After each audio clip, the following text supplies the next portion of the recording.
primero a decir por qué gobierno abierto no es transparencia, aunque la incluye. ¿Por qué gobierno abierto no es datos abiertos, aunque la incluye? ¿Y por qué gobierno abierto no es, por ejemplo, tecnologías de información, aunque las incluye? ¿Y qué es lo diferente que tiene este concepto vis a vis otras cosas, ¿no? Y nos vamos a dedicarle las próximas 40 minutos más o menos a esta parte, y conforme vayamos viendo aquí voy poniendo ejemplos para que vayamos distinguiendo por qué no es y cuál es el componente que le faltaría para que eventualmente fuera gobierno abierto. Y vamos haciéndolo más intuitivo, si les late. Vamos a la que sigue, por favor. Ok. A ver. Aquí van una serie de conceptos implícitos en esa figurita, que no aparece en el libro esta figurita, que me parece importante que la analicemos, la veamos y ya después vayamos poniendo uno a uno los elementos que están por ahí. Quisiera destacar los siguientes. Fíjense, en el centro de la figura tenemos la noción de gobierno abierto, ¿no? La cual está alimentado, tiene algo que ver con esta cosa que está acá arriba, otra noción que es la de transparencia, otra cosa que está acá, otra noción que es la de participación, otra más que es la de colaboración, otra más que es la de rendición de cuentas, y que eventualmente estas se ven facilitadas, dinamizadas por conceptos y prácticas que las podemos agrupar bajo la noción de datos abiertos, de gobierno electrónico, de control ciudadano, de un concepto un poco raro para nuestra cultura latinoamericana, que es la co-creación, y que eventualmente produce innovación y rompimiento de estructura piramidal. Todo eso está inmerso y algo tiene que ver con esta idea de gobierno abierto, y lo vamos a ir como desgranando y analizando uno a uno. Pero yo creo que hay varias cosas intuitivas que ya podemos ir adelantando. ¿Por qué ahí está gobierno electrónico? ¿Por qué ahí están datos abiertos? ¿No? Y no necesariamente son al mismo tiempo o equivalen pues al gobierno abierto, y por qué tampoco esta cosa fundacional que está acá, que es la transparencia, equivale al gobierno abierto.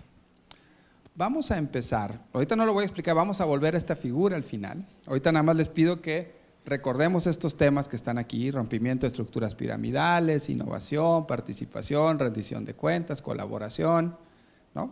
Y todo esto tiene que ver con el gobierno abierto. Pero vamos primero a desgranándola uno por uno, y ya después volvemos a esta figura al final y reflexionamos sobre esta. Vamos a la que sigue, por favor. A la que sigue. Bueno.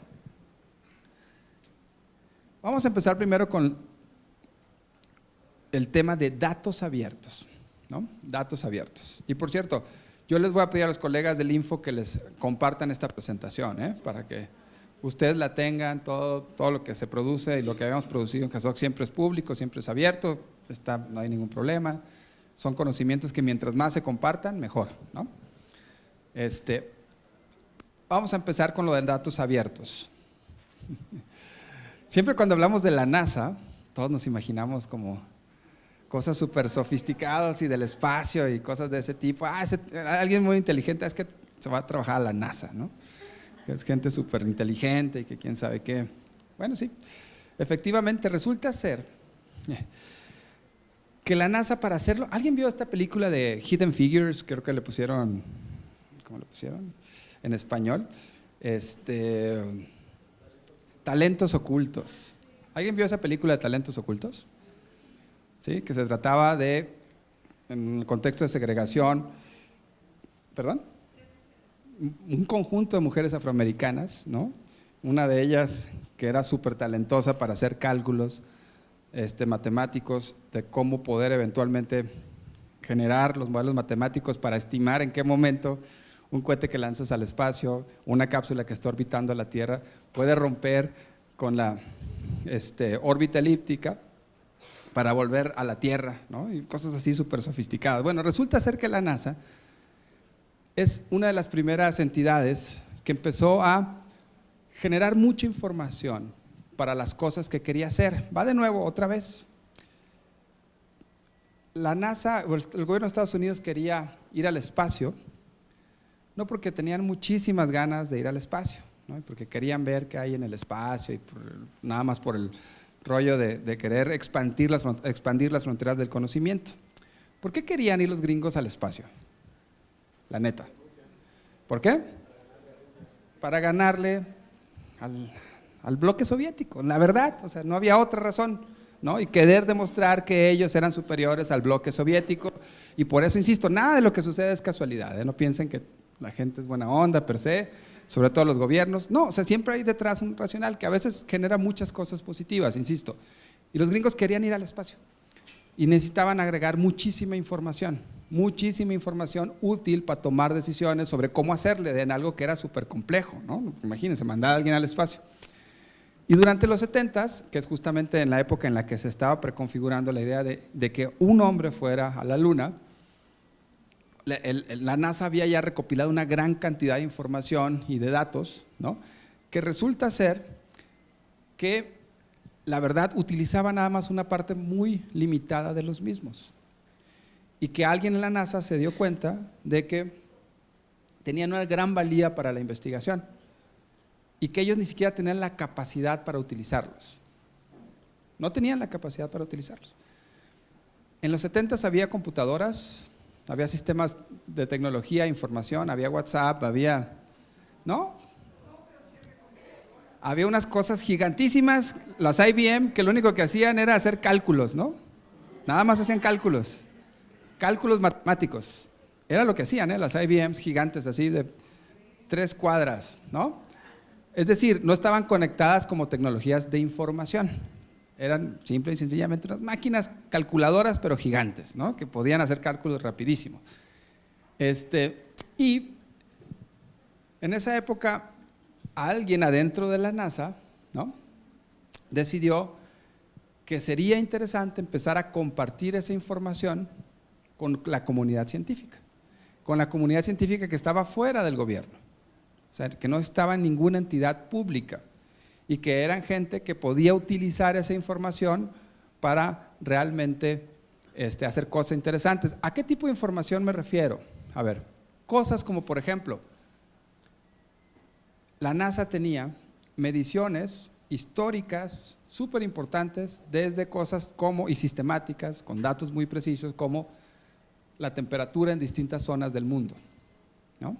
En serio, yo nací en Sonora, en Guaymas la NASA tenía un observatorio, en serio, tenía un punto de recolección de información en Guaymas, en Hawái, en un chorro de puntos a nivel mundial, tenía puntos de recolección de datos, de información.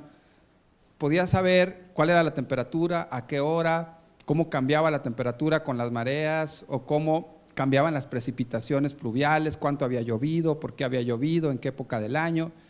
Y todas esas cosas, como esa, tenía muchísimos datos y fuentes de información, y los tenía no agregados, como ahora en Excel, ¿no? O en hojas de cálculo, sino los tenía en sábanas y sábanas de información, impresas, ¿no? Ordenadas, muy bien ordenadas, con archivos, pero los tenía así. Y se les ocurrió que sería muy buena idea empezar a compartir, ojo, datos. Es decir, ok, voy a poner a disposición de quien quiera todos los registros sobre temperatura que tengo del mundo, ¿no? Sobre temperatura ambiental, quién sabe cuántos puntos de conteo, desde 1960 y no sé qué a 1970 y no sé qué tanto. 10 años de información, ahí está. Que nadie podía hacerlo por sí solo. No sé si me explico. ¿Y qué van a hacer con ellas? ¿Qué quieren hacer con ellas? Pues ojalá y lo que hagan es investigación, se lleguen a conclusiones, pero los utilice alguien para para objetivos distintos a los que yo como NASA necesito. Yo necesito estos datos nomás para calcular en qué día y en qué horario, en qué época del año es razonable mandar un cohete a la Luna, ¿no? Punto, ¿no? Ya. Pero seguramente habría otros fines de investigación que serían más nobles socialmente y que de poner a disposición de las personas, ¿no?, de una comunidad de expertos, se les daría un uso social mucho más importante. Y para eso empezaron a crear protocolos, es decir, qué tipo de información la NASA podía empezar a poner a disposición de las personas y qué cosas no, porque había cosas obviamente que tenían que ver con la seguridad nacional, cosas no, pero qué cosas sí podemos. Y empezaron a crear estos protocolos y a eso se le empezó a llamar protocolos de datos abiertos. Ojo, no existían Exceles, no existían PDF, no existían computadoras más allá de aquellas IBM que hacían cálculos matemáticos. Eran datos.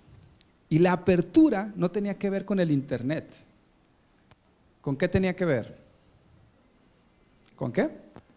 Con que la información se pusiera a disposición del público, no del internet, ¿me explico? No de las tecnologías de información, sino el gobierno reconociendo que ellos tenían una cantidad de información que podía tener muchos usos y que había gente afuera del gobierno, ¿no?, que podía hacer un uso increíble de esa información y que ellos no tenían ni el tiempo, ni los recursos, ni las capacidades para hacerlo, entonces se la dejaron, ¿va?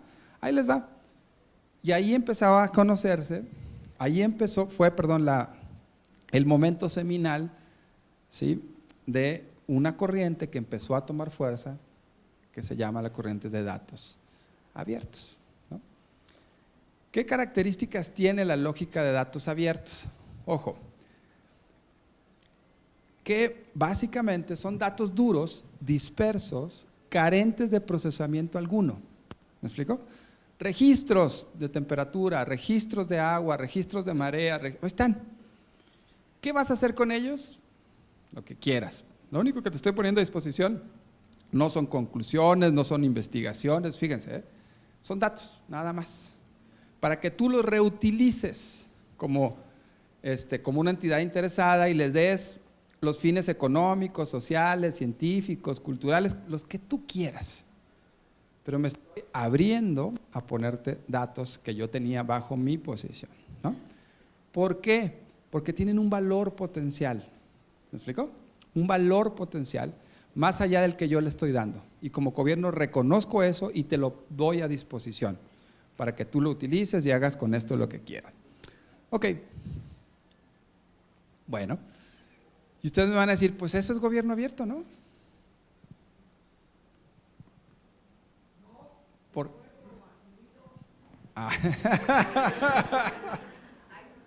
Bueno, ¿por qué no?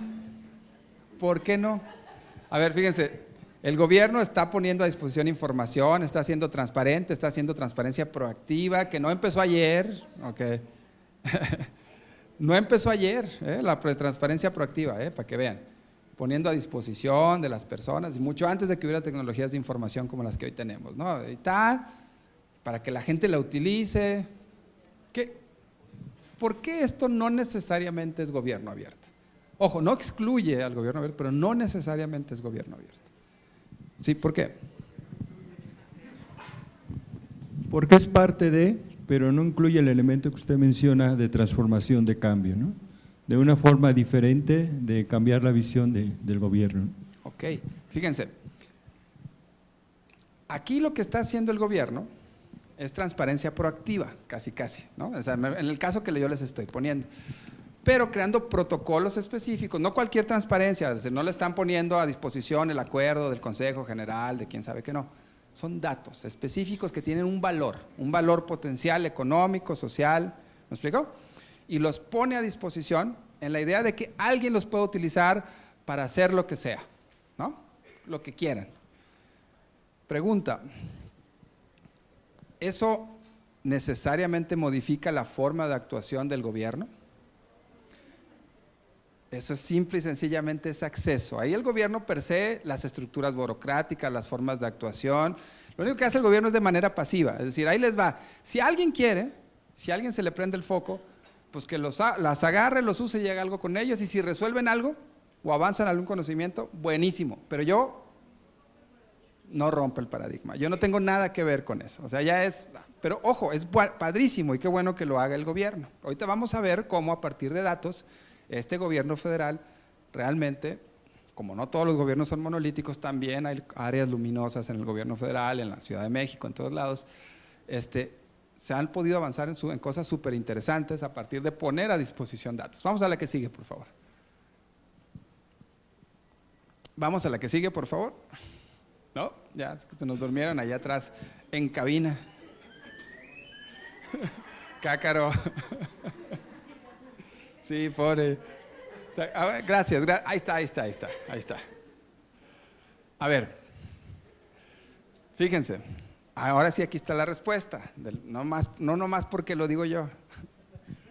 Sí, porque son datos, primero, la emergencia es previa a las TICs, a las tecnologías de información, ¿no? Eso es bien importante. Segundo, carece de toda vocación transformacional de la vida pública, ¿no? No reta a nadie, no implica una transferencia de poder entre uno y otro y una transformación de la interacción público-privada, la cual seguramente sucederá en algún momento, pero como un resultado bastante residual, no tiene ese objetivo explícito, ¿no?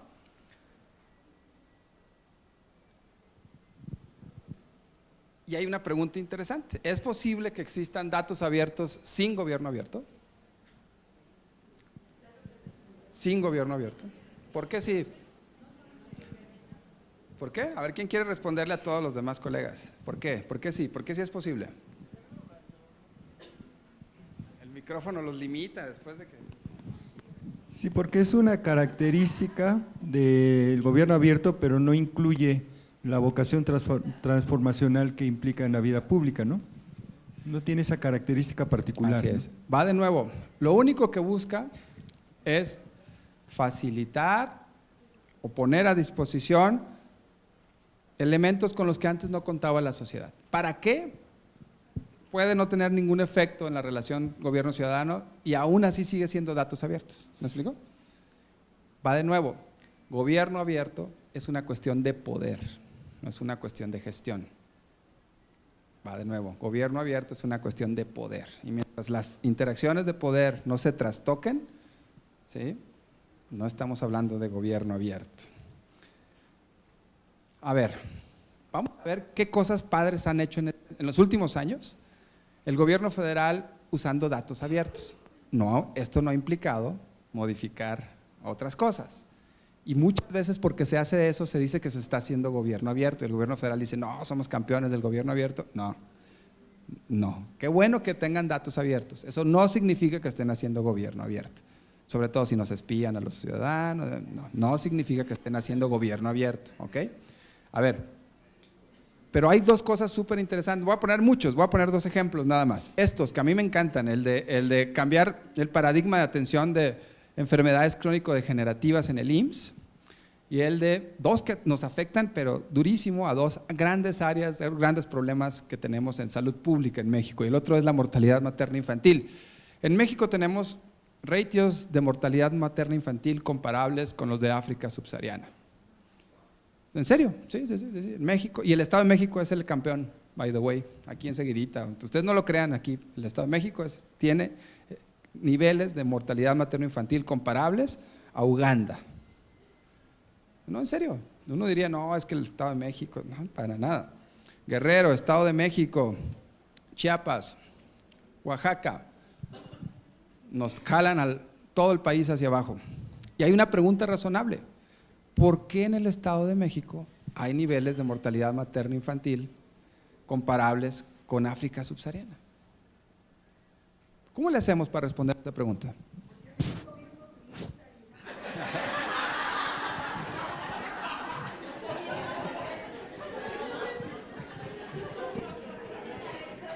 ¿Para qué necesitamos datos cuando ya tenemos la respuesta? No, mucho tiene que ver con la gobernanza, yo estoy clarísimo que tiene que ver con la gobernanza. Pero hay algo, no, yo estoy de acuerdo, los gobiernos donde no hay transiciones, donde no hay alternancia, donde hay control sobre los ciudadanos, donde hay mucha lana de parte de los gobiernos y controles autocráticos, clarísimamente hay menos condiciones. De acuerdo. Ahora, ¿qué nos explica más allá del contexto de gobernanza, ¿no?, que el Estado de México tenga esos niveles de mortalidad materno-infantil?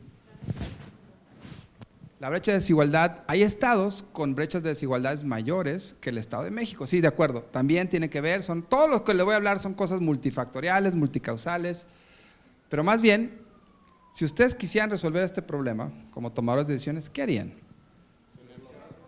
¿Qué?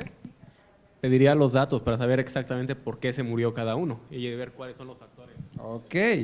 Imagínense que empezamos a registrar detalladamente en registros administrativos, justamente empiezo a poner atención a cada caso y empiezo a registrar datos que antes no tenía, ¿no? O que tenía pero no los utilizaba. Por ejemplo, la mujer que se murió aquí con el bebé que se murió aquí en esta clínica, ¿de dónde eran? Igual tuvo que pasar 10 horas, 7 horas para llegar aquí, ¿no? O igual, ¿a cuántas visitas previas, ¿no? de cuidado de embarazo fue, ¿no? ¿Cuáles son los estándares nutricionales que tenía ella? En fin, una serie de datos muy sencillos que si hubiéramos empezado a registrar mucho antes, quizás pudiéramos tener mejores elementos para saber cómo estaban, ¿no? Y cuando se empezaron a generar las medidas, este era uno de los objetivos de desarrollo en milenio, no sé si se acuerdan, aquellos 8 que se cumplían en el año 2015, ¿no? Que fue acordaron en el 2000 y que el 2015 era la época. México se comprometió a reducir la tasa materno-infantil, de mortalidad materno-infantil a niveles de países de ingreso medio, pues, pero no lo logró. O sea, ya cuando se veía que faltaban 5 años para que se cumpliera el plan, era clarísimo que no lo iba a lograr, y entonces en el área de gobierno digital del gobierno de la República, junto con la Secretaría de Salud, empezaron a hacerse este planteamiento. Pues, ¿cómo? O sea, ¿qué hacemos? Y empezaron a decir, bueno, ¿qué información hay? ¿Qué datos hay? Y empezaron a pedirle a salud estatal, a salud federal, que empezaran a compartir sus datos, los registros administrativos que tenían, para saber si alguien más los podía utilizar, hacer un análisis y empezar a entender qué variables explicaban la mortalidad materna, la prevalencia de mortalidad materno-infantil, en un contexto en el que alguien diría, pues no, es impensable que en el Estado de México, estando aquí tan cerquita, esto suceda, ¿no? Vamos a la que sigue, por favor. Se agruparon 400 bases de datos gracias a que, insisto, estas dependencias accedieron a poner a disposición de terceros datos. O sea, datos duros, para ellos no tenían ningún otro valor más que el valor administrativo de ir registrando las cosas, ¿no? Y empezaron a ver, a través de un modelo de Big Data, ¿no? Que es, no me voy a meter a muchos detalles, pero son modelos algorítmicos que empiezan a identificar patrones en datos, ¿no? Patrones específicos que para el ojo humano y para el análisis sería posible, pero no con tantos registros, ¿no? Y empezaron a encontrar patrones de qué para poder explicar esas variables. Es un modelito, no sé si alguien de aquí más o menos le sepa la estadística, pones, así es, con la lógica de regresiones lineales, variables dependientes, variables independientes, pero a diferencia de esto, las investigaciones específicas que nosotros hacemos así en ciencias sociales, ya predeterminamos cuáles son las variables dependientes de las independientes. Aquí no, le metes el robotito y el robotito empieza a identificar cuáles son variables dependientes e independientes de todos, o sea, de eso se hace la Big Data, ¿no? Empieza a identificar cuáles variables se correlacionan y de qué forma, ¿no? No hay una predeterminación, pues, en los modelos estadísticos, y encontró que efectivamente había 2 variables que explicaban la mayor parte de las muertes maternas, ¿no?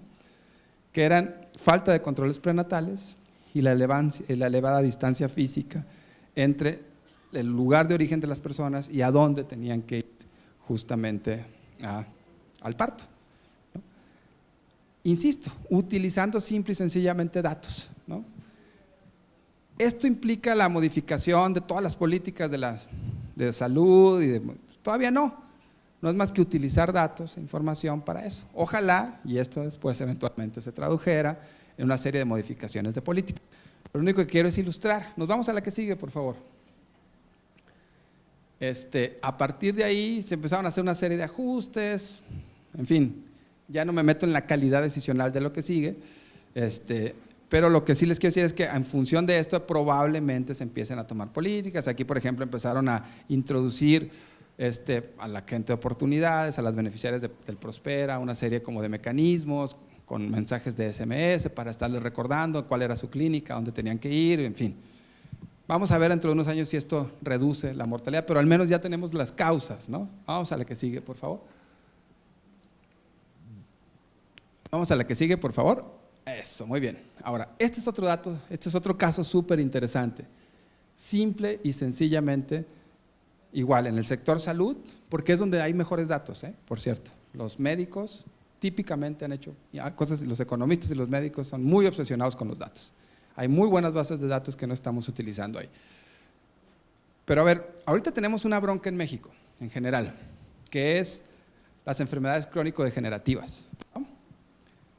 Que se nos va muchísima lana en la atención de las enfermedades crónico-degenerativas, todas las que tienen que ver cánceres, en todos los tipos, y cardiovasculares, ¿no? Y todas las vinculadas también a cuestiones de obesidad, que tienen que ver con diabetes mellitus y otras, ¿no? Que es un mal social que hoy tenemos, que no teníamos hace 10, 15 años, 20 años, ¿no? Y resulta ser que el hoy candidato a la Ciudad de México, por el PRI, que hay que reconocerle las cosas que hace, cuando la gente hace bien, o sea, punto, ¿no? Yo no estoy diciendo es bueno o mal candidato, no me meto en eso, es bueno o malo el PRI, eso yo no me meto ahorita. Lo único que quiero decir es que cuando él estuvo ahí, se empezó a dar cuenta que con la progresión de enfermedades que teníamos en México, en el 2022 el IMSS ya no iba a tener lana suficiente ni siquiera para operar, si no se empezaba a hacer algo, ¿no? ¿Por qué? Porque tú puedes estimar, de seguir esta progresión de los datos, cuánta lana vas a requerir para atender a toda la gente que tiene estos padecimientos, ¿no? Y que era muy claro que el IMSS tenía que empezar a cambiar de un modelo curativo, ¿no?, a un modelo preventivo, pero ir más allá de la provisión de información. ¿Se acuerdan del Prevenims? Que ya hace mucho, muévete, cábate, no sé qué. Bueno, eso empezó como campaña de difusión para generar información y conciencia en las personas, y eso está padrísimo, pero ¿a poco es efectivo si no se hace de manera adecuada? Perdón. Claro. Bueno, es que este tema es muy picoso a mi consideración porque, ¿no?, el gobierno puede hacer y decir y de la mejor manera y por favor, ¿no?, cuídate, porque tal vez no es hasta de buena ondita, sino que les costamos mucho, sí, claro, mucho, ¿no?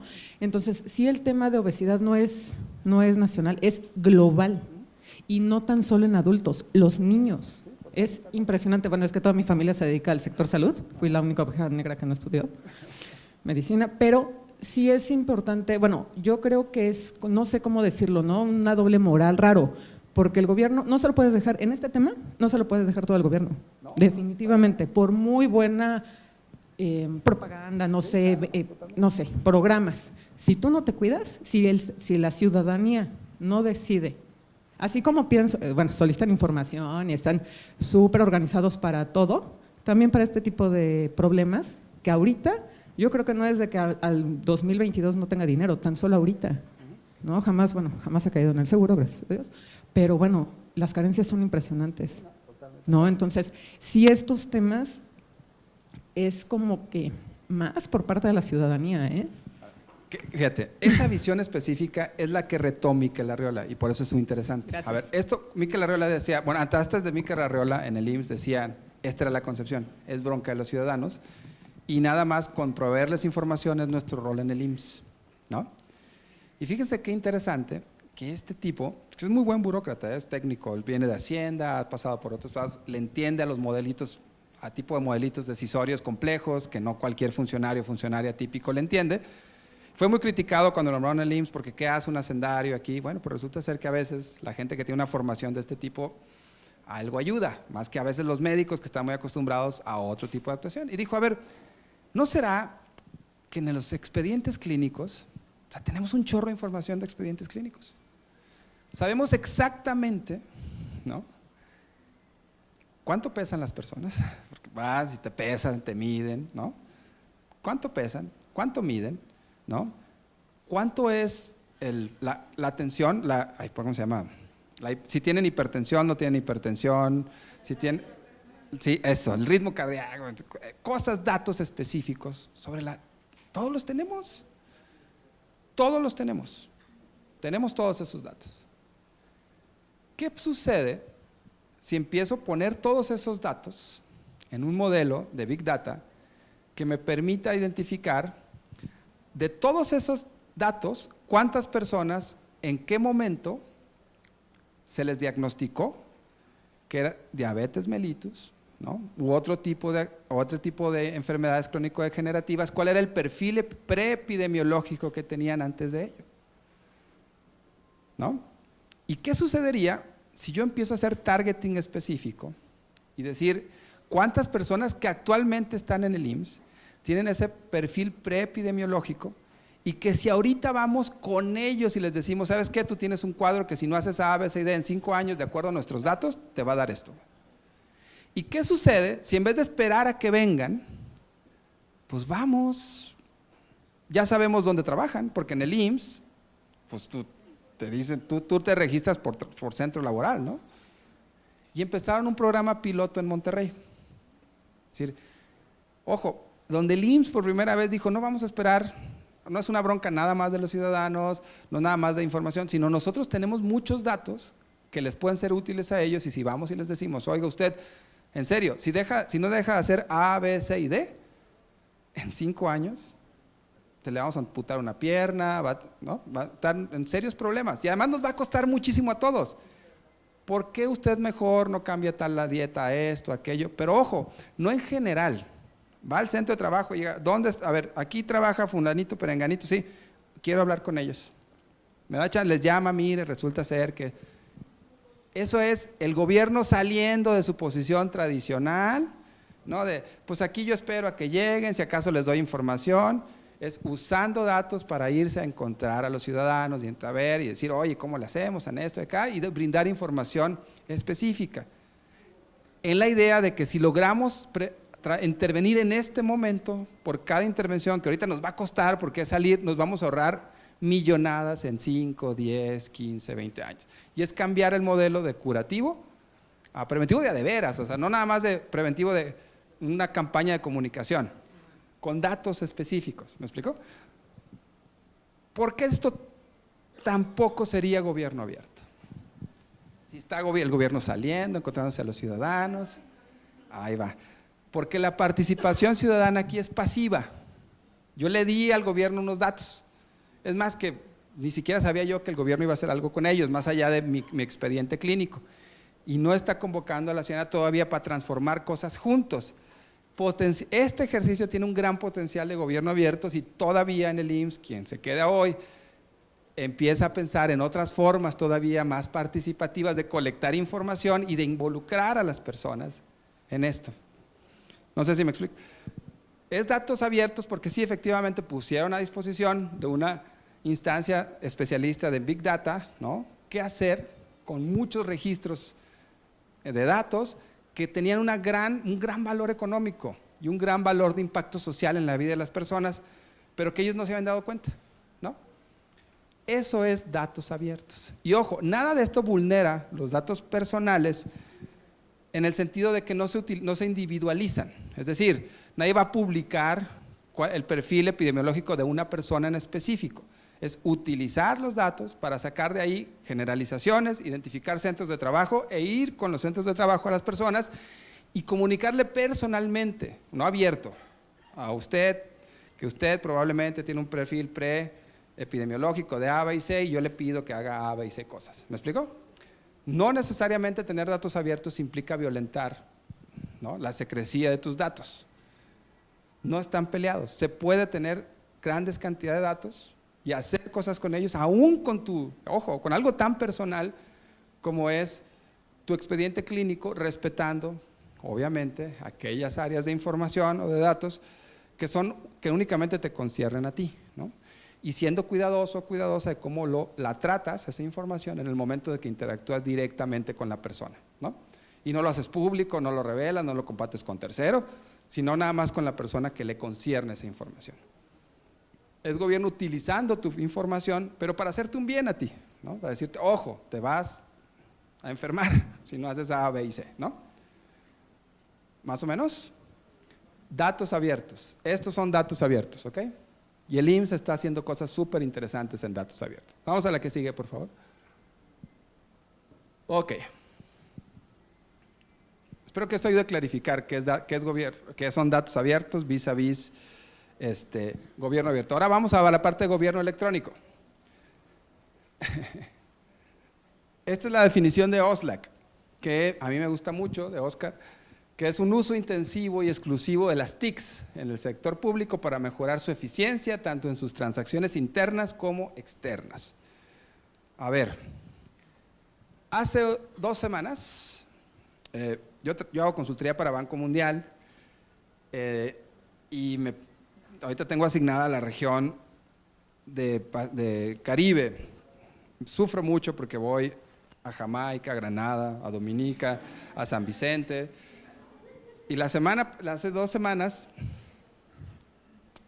llegar ahí es un pain in the neck. O sea, llegar está complicado. Por ejemplo, para llegar a San Vicente tenía que ir a México, Panamá, Trinidad, San Vicente, ¿no? Y resulta ser que en el trayecto entre Panamá y Trinidad perdí mi cartera. En serio, perdí mi cartera, no sé cómo chingados. Perdí mi cartera en algún lado. La perdí, llegué allá, no tenía nada. Entonces, ay, ¿cómo le hago? Bueno, en fin, no les quiero decir cómo, pero ya pude resolverlo. Ya lo resolví, llegué, traía todo. Traía mi licencia, en fin. Sí, traía todo. O sea, traía todo ahí. Entonces, llegué a México y dije, puta, qué lío, o sea, reponer todo. Bueno, intenté desde allá reponer las tarjetas de crédito, imposible, no llegan a San Vicente ni American Express, que dice que en 48 horas en cualquier lugar del mundo. No es cierto. San Vicente no es cualquier lugar del mundo, ¿eh? No llega para allá esa onda. Y resulta ser que yo sí me imaginaba algo bien complejo. Dije, ay, cabrón, ¿cómo le hago? Entonces, ok, ya me acordé que hay unos, que están los centros estos que abrió Andrés Manuel en su momento, de ir a la Comer y ahí llegas, ¿no? Y dije, pues voy a ver qué onda. Llegué, paré en la ventanilla y ahorita perdí mi licencia. Ok, la había sacado, desde que las licencias eran permanentes, ¿se acuerdan? Aquella que sea permanente. Ok, deme su nombre, ya me dio su nombre. Ah, ok, sí, lo tenemos aquí. Sí, está en el registro. Ahí está, vaya allá a la caja, pague 750 pesos y regrese. Fui, pagué 750 pesos, regresé, tenían todos mis datos. En 15 minutos yo había recuperado ya mi licencia. Y además me la respetaron permanente. Así, en domingo en la mañana. No es broma, domingo en la mañana. Eso es gobierno electrónico. Es eficientar las transacciones del gobierno en términos de la interacción con los ciudadanos para reducirle todas, perdón, eso es gobierno abierto, eso es gobierno electrónico, discúlpenme, gobierno electrónico, para reducir todos los costos de transaccionalidad al ciudadano, ¿no? Que ahora nosotros no tengamos los que tenemos que hacer la fila, llevar los papeles. Imagínense, yo pensé que me iban a pedir otra vez y el acta de nacimiento y el testigo. No, ya está usted aquí en el sistema. Ya está usted aquí en el sistema, no hay ningún problema, tenemos todos sus datos, ha cambiado su dirección, no, perfecto, ya, 15 minutos ya la tenía, ¿ok? Facilitar la transaccionalidad ciudadano-gobierno, eso es precisamente gobierno electrónico. Igual decían aquí los kioscos, de que ahora vas y puedes imprimir tu acta de nacimiento. Es esencialmente eficientar todas las interacciones para agregarle valor al ciudadano y reducir los costos del gobierno, ¿eh? Por cada trámite, por cada requisito que pone el gobierno, hay un costo atrás. Si yo te pido un acta de nacimiento, hay alguien que tiene que checar el acta de nacimiento, revisar el acta de nacimiento, almacenar el acta de nacimiento, crear un archivo para eso, y todo eso tiene costos, todo. Entonces también el gobierno electrónico le ayuda a los gobiernos a reducir muchísimos costos. Yo quiero pagar mi tenencia, ahora puedo pagar mi tenencia, en la Ciudad de México sobre todo, en el Estado de México no necesariamente, pero puedo pagar mi tenencia, puedo pagar muchas cosas sin necesidad de nada, más que de acceder a internet y resolver las cosas. Padrísimo. ¿Por qué tampoco esto es gobierno abierto? ¿Por qué?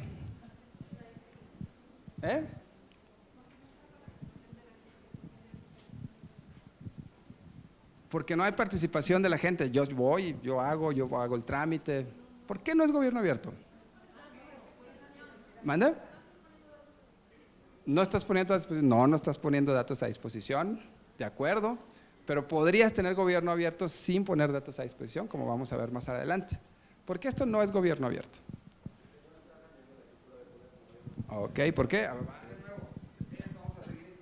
Seguimos con lo mismo, porque no cambia la estructura de poder, o sea, no hay un intercambio entre particulares y gobierno de poder. Sustantivamente no modifica, ¿no?, las relaciones de poder entre lo público y lo privado, ¿no?, entre los ciudadanos y en el gobierno.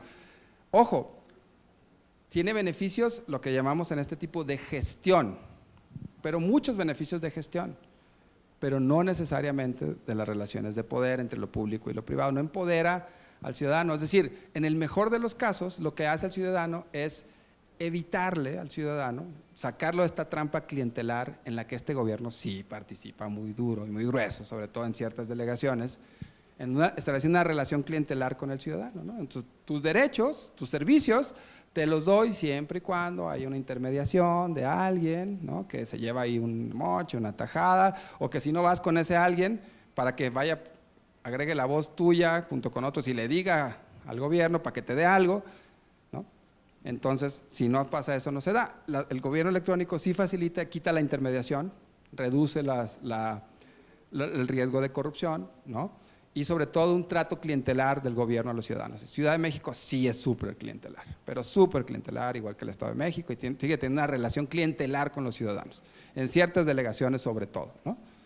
Es la forma en la que se relaciona con la gente, así tal cual, clientelar, de grupos, de lana, de beneficios, a cambio de cosas que deberían de ser imparciales en el otorgamiento, ¿no? Y el gobierno electrónico tiene un beneficio en eso, pero no lo resuelve porque nomás el único factor que quita en medio es la intermediación, no modifica la actuación del gobierno, no sé si me explico, no quita la cultura cultural, no cuestiona las formas de interacción de otro tipo, quita un factor nada más, ¿no?, pero no convoca a los ciudadanos a que modifiquen sustantivamente la relación público-privada. Sí. La firma electrónica de la FIEL y esas cosas, sí, es un muy buen ejemplo de gobierno electrónico, que a mí también me sorprendió mucho. Tuve que hacer una actualización en el SAT y es igual, padrísimo, llegas, ya tienen todo, es rapidísimo, buenísimo, ya ni siquiera tienes que hacer filas grandes o otros trámites porque ya tu FIEL ya está garantizada, ¿sí? De acuerdo, todas esas soluciones de ese tipo son soluciones de gobierno electrónico, más no de gobierno abierto todavía, porque no modifican en lo esencial, ¿sí?, las estructuras gubernativas que generan relaciones de control o relaciones clientelares con las personas. Es un factor, se hace cargo de un factor nada más, que es quitar la intermediación hasta donde puede. Pero, por ejemplo, ¿qué sucede con los permisos en la Ciudad de México? Desde el permiso de construcción, o sea, le voy a cambiar a mi casa, le voy a cambiar la fachada. La neta, ¿alguien lo ha hecho aquí últimamente? A mí me encantaría que eso fuera electrónico. ¿Por qué no es electrónico? Porque no le conviene al gobierno. O sea, transaccionalizan así aquellas áreas en donde no quieren perder el control, pero donde no es tan problemático que pierdan el control, donde no quieren perder el control, no hay gobierno electrónico. ¿Sí me explico? Si tú sometieras a consulta a los ciudadanos, ¿cuáles son aquellos trámites, aquellas broncas que realmente enfrentas y qué te gustaría que pudieras hacer? Así como sacar tu licencia, yo no entiendo por qué hay que darle aviso al sindicato de no sé qué, y de qué tal, para cambiarle la fachadita a mi casa. No sé si me... Porque justamente eso requiere que pueda haber espacio para la discrecionalidad, el moche, ¿no? Entonces, el gobierno electrónico per se no lo cambia. Acuérdense, quienes deciden que se hace así son los que están arriba y deciden qué áreas sí, qué áreas no, ¿no? No cambia sustantivamente esos espacios. No sé si me explico. Sí.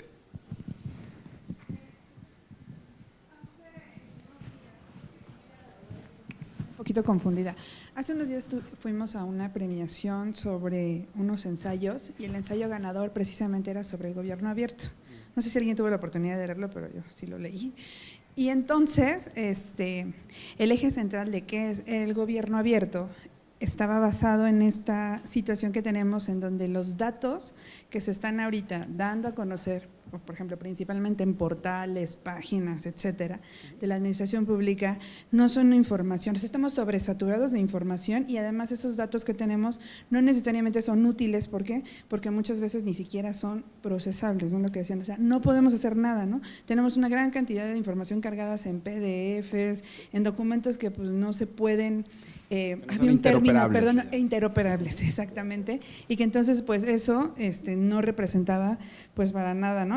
Cosas en las que yo coincido también, porque creo que incluso los portales de transparencia están cargados, ¿no? Los formatos que llenamos tienen una gran cantidad de campos que honestamente si tú quieres consultarlos, yo digo, o sea, qué horror, ¿no? O sea, de bases de datos. Sin embargo, lo hacemos por cumplir, porque la ley dice que tengo que tener un portal y que tengo que llenar 800 millones de fracciones, ¿no? Y con eso yo ya cumplí y soy transparente.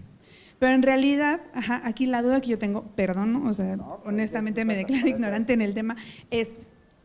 estoy un poco confundida con ese tiempo. Eso, bueno, como queda plasmado en el ensayo, es gobierno abierto, es yo tener la información, que la información sea útil, pero que además pueda ser interoperable. No como lo tenemos ahorita. O sea, si así nos planteamos ahorita, no tenemos gobierno abierto.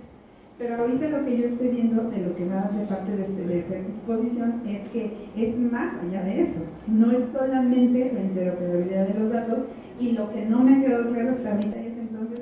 ¿qué es exactamente esta parte de cómo transformar? O sea, yo estoy así como que… De eso se trata. Ya estoy desesperada. Esa es la lógica narrativa no llego a ese punto de la exposición. Ya vamos a llegar ahí. Qué bueno que estamos generando la expectativa. A ver, de eso se trata. A ver, ¿nos podemos regresar un par, por favor, nada más a la de datos abiertos? Otra más. Y otra más, por favor. Déjame ver si era aquí. Déjame ver. No, a la que, perdón, a la de atrás, discúlpame. Ya, aquí, ahora sí. Donde lo que necesitamos, datos abiertos, ahora con el uso de las tecnologías de información, obviamente también se ha modificado la idea de que no solo tienen que ser públicos, sino que tienen que estar dispuestos en formatos electrónicos que faciliten su utilización, su reutilización, ¿no? Y parte de eso ahora mi problema es que ahora datos abiertos se entiende nada más como que los datos sean reutilizables electrónicamente. Lo que estaba diciendo la tesis. Hay una confusión técnica en ese sentido. Es decir, datos abiertos no es nada más que sean interoperables. Eso es un atributo, es un estándar que cae dentro del paraguas de datos abiertos. Pero datos abiertos como tal incluso existe desde antes que hubiera computadoras. No sé si me explico. El concepto de datos abiertos no tiene que ver nada más con que sean interoperables. Si además son interoperables, padrísimo, ¿no? O sea, ese es el estatus ideal de los datos abiertos.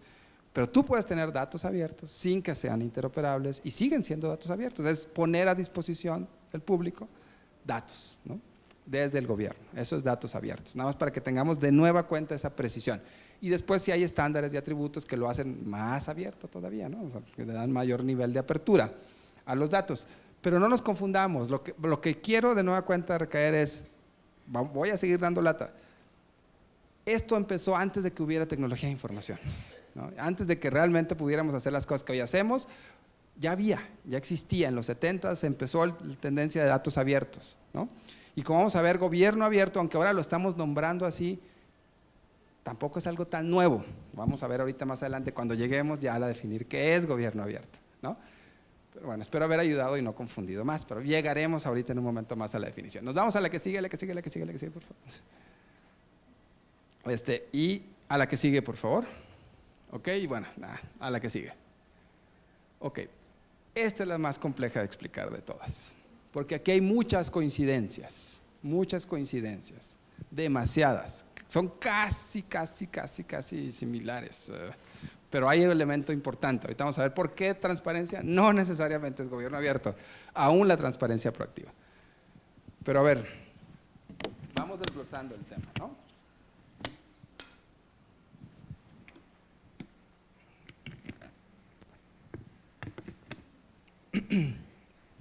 A ver, la transparencia es un atributo, así de sencillo.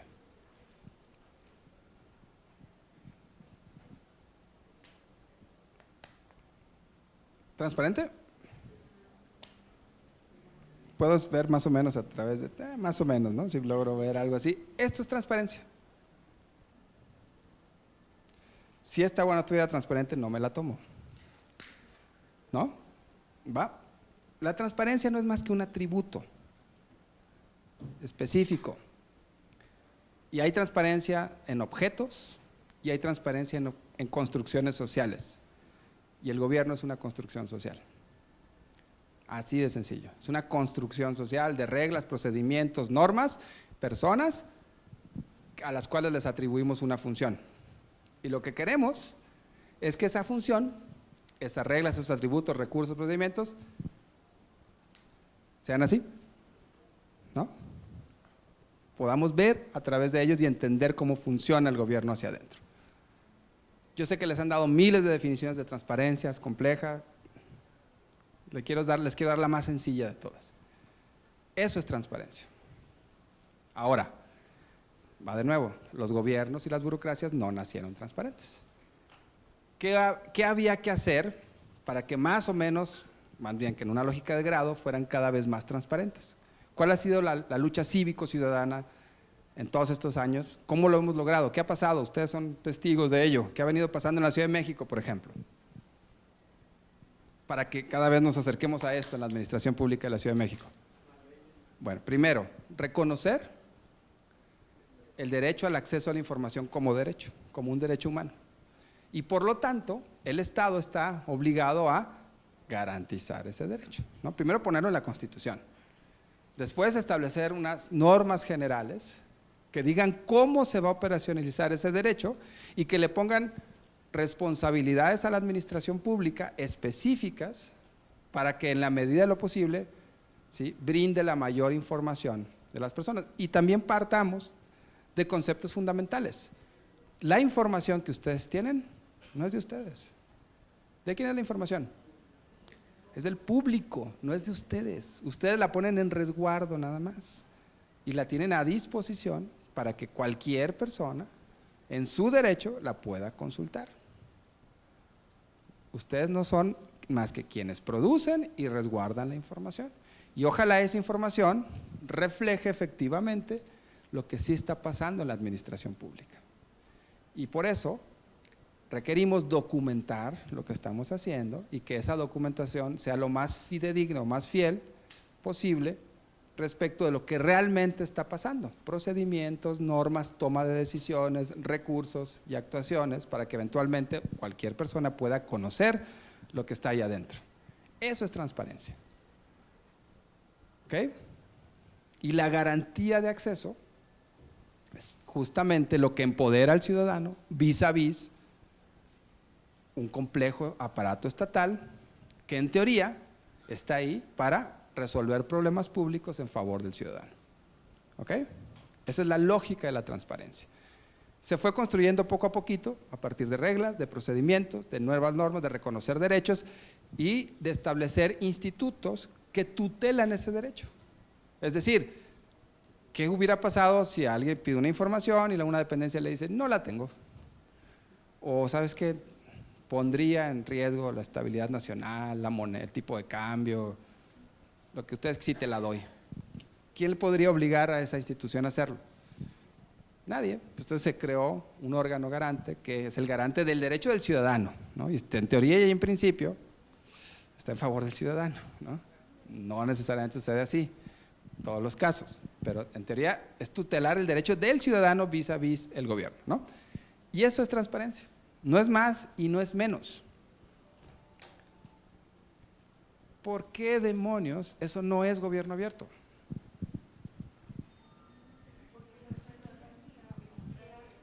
Participó y la pobre vive enloquecida con lo que decía la compañera, con esos formatos, y además a la ciudadanía pareciera que no tiene el tiempo de ponerse a leer para saber qué quiero saber de los entes, y pareciera también que los que sí saben leer y participan lo utilizan para sus propios beneficios.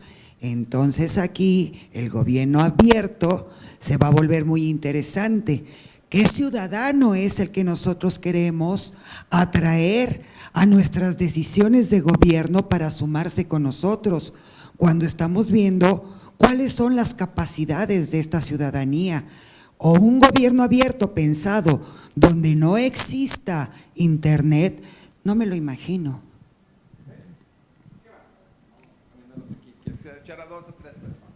Cuando no existe la transparencia por parte de algún gobierno, ¿qué sucede?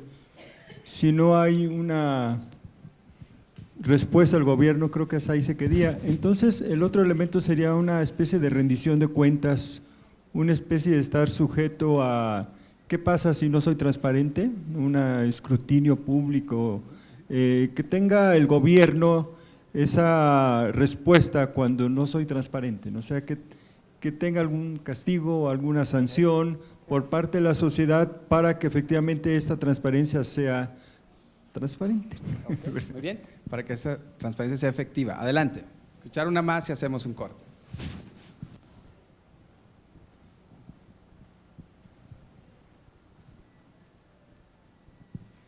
Gracias. Bueno, yo creo que no es gobierno abierto, porque tanto la transparencia como los otros temas que hemos visto son comunicaciones unilaterales, en las cuales el gobierno decide cómo dar esa información, qué información te voy a dar, cómo te la voy a dar y en qué cantidad. O sea, y si te sirve, bien, y si no, pues bien, no está pensado hacia el ciudadano como tal, que es a las necesidades de cada persona, ¿no? Ok, seguimos teniendo una lógica unidireccional en el flujo de la información y la interacción es prácticamente nula más allá de esto. Efectivamente, es decir, el gobierno abierto, ¿se acuerdan? Había unas cositas que vamos a ver en los cuadritos que poníamos, hay algunas cosas que llamábamos co-creación, participación, ¿no? En la transparencia, en la lógica tradicional de la transparencia, que así es como se ha entendido, se ha construido desde la lógica del derecho, no es entendible, el ciudadano es un actor pasivo que recibe la información, ¿no?, en la lógica y de acuerdo a las directrices planteadas por el propio gobierno. Pero el ciudadano no es un actor central en esa interacción, ¿no? Es una lógica todavía pasiva. Vamos a la que sigue, por favor. Y a la que sigue. Y a la que sigue. Y ahorita nos vamos a tener que regresar a esta. A ver, ¿por qué Jonathan Fox, el buen amigo Jonathan Fox, dice, resumió en estos términos el por qué la transparencia, podemos tener, alguien decía, ¿por qué tenemos transparencia y leyes de transparencia y tenemos niveles de corrupción? ¿No? Bueno, ya se fue el colega que decía esto, pero, Jaime, ¿no? Pero aquí está la respuesta. Porque podemos tener las mejores leyes de información, podemos tener cumplimientos altísimos en las obligaciones de transparencia, que es un requisito, ese es el mínimo básico, pero eso no garantiza nada.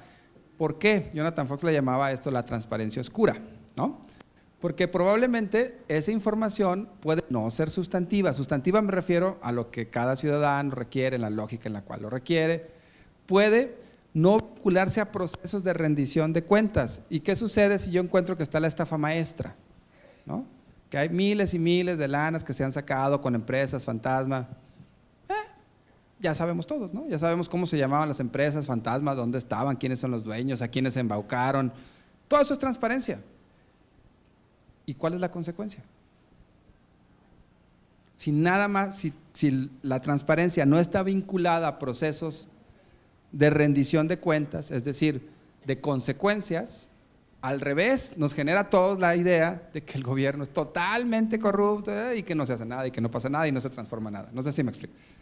Entonces, si no es proporcionada, bueno, cuando es proporcionada también de forma unidireccional, sin diálogo y sin retroalimentación, ¿no?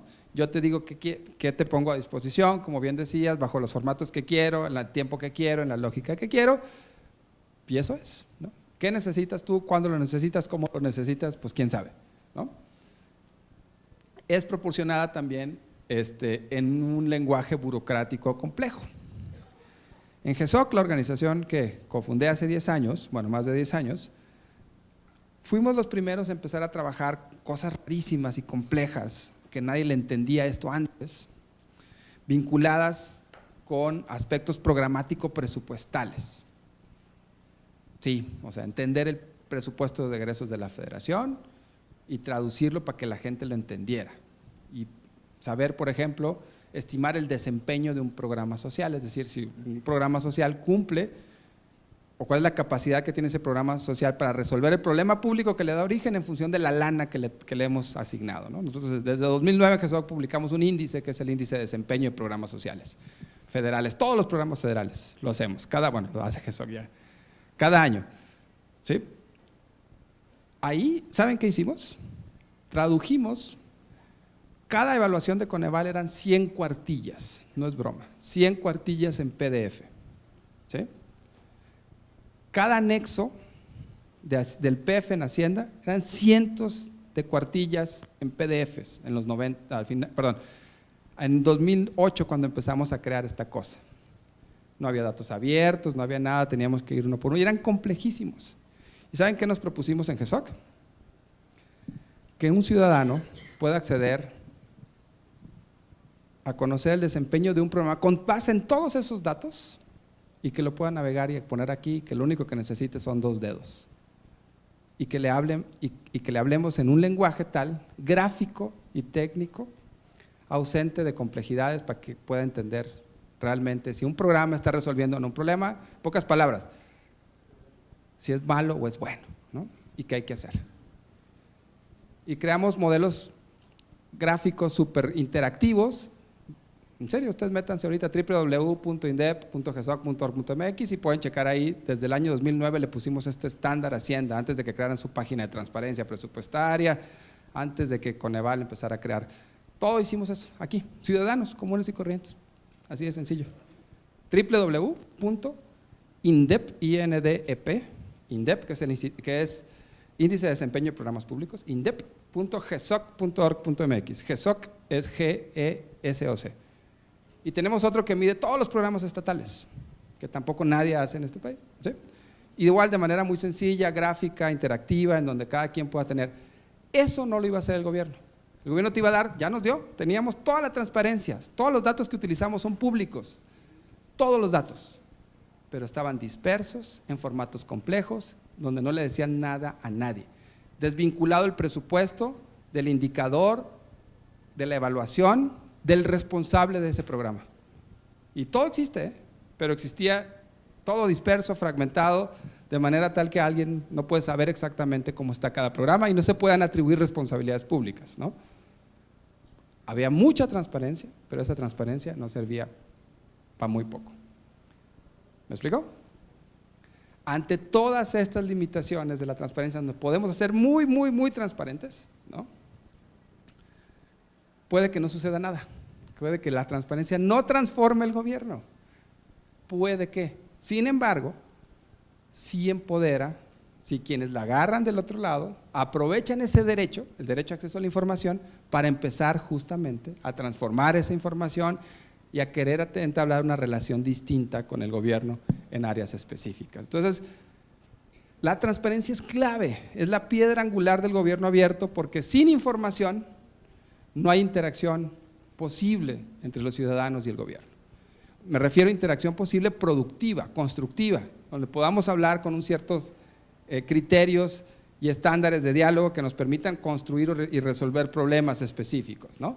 Entonces, la transparencia es súper importante, pero tiene estas broncas a veces.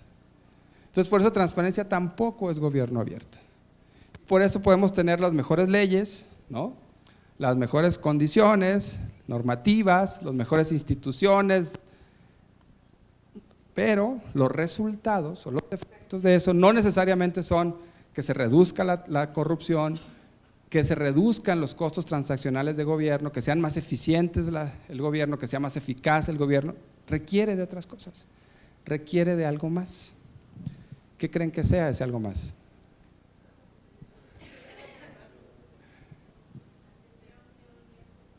Muy bien. ¿Qué? A ver, ¿qué más quiere? Pues entonces. La interacción con la ciudadanía o la participación de ellos junto con el gobierno. ¿Para qué? Para cambiar la ideología del gobierno, ¿no?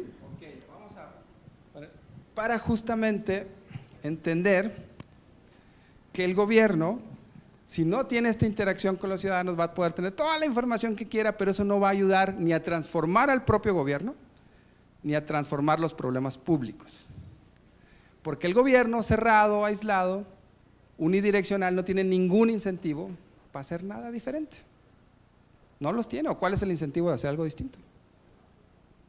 No lo tiene. Entonces, perdón, pero tiene que estar ahí la banda dando lata, interactuando, proponiendo, diciendo, para que las cosas empiecen a cambiar.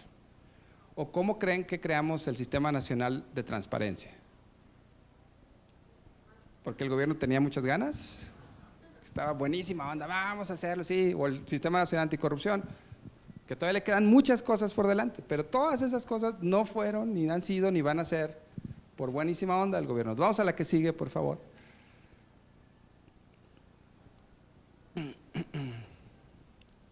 Y nos vamos a la que sigue, nada más como para no quitar mucho más tiempo. Lo que necesitamos justamente es cambiar el enfoque de transparencia desde justamente una lógica reactiva, pasiva, minimalista, a una lógica contraria, proactiva, dialógica y maximalista, donde la transparencia no se vea como un mandato legal, de nada más, me pediste 3, te doy 3, ¿no? Cuando quiero y como puedo y de acuerdo a los plazos que cumpla la ley, ¿no? Sino es un instrumento para interactuar justamente con gente que está interesada en ayudar o a colaborar o a poner control sobre el gobierno utilizando principios democráticos, justamente para empezar a resolver problemas públicos. Y si empezamos a modificar la lógica de la interacción, empezamos a entender que la transparencia va a empezar a tener efectos cuando le introduzcamos el principio de proactividad, el principio dialógico y el principio maximalista. Y esos principios, salud, aunados a los datos abiertos, al gobierno electrónico, a la participación, eventualmente nos va a llevar ¿a qué? A un gobierno abierto, que modificará eventualmente la relación entre el gobierno y los ciudadanos en una lógica en una lógica más paritaria de relaciones de poder, en donde efectivamente el ciudadano pueda incidir en algo más allá que un simple voto sobre esto. ¿Me explico? ¿Más o menos? Vamos a la que sigue, por favor. Por tanto, gobierno abierto. ¿Qué será gobierno abierto?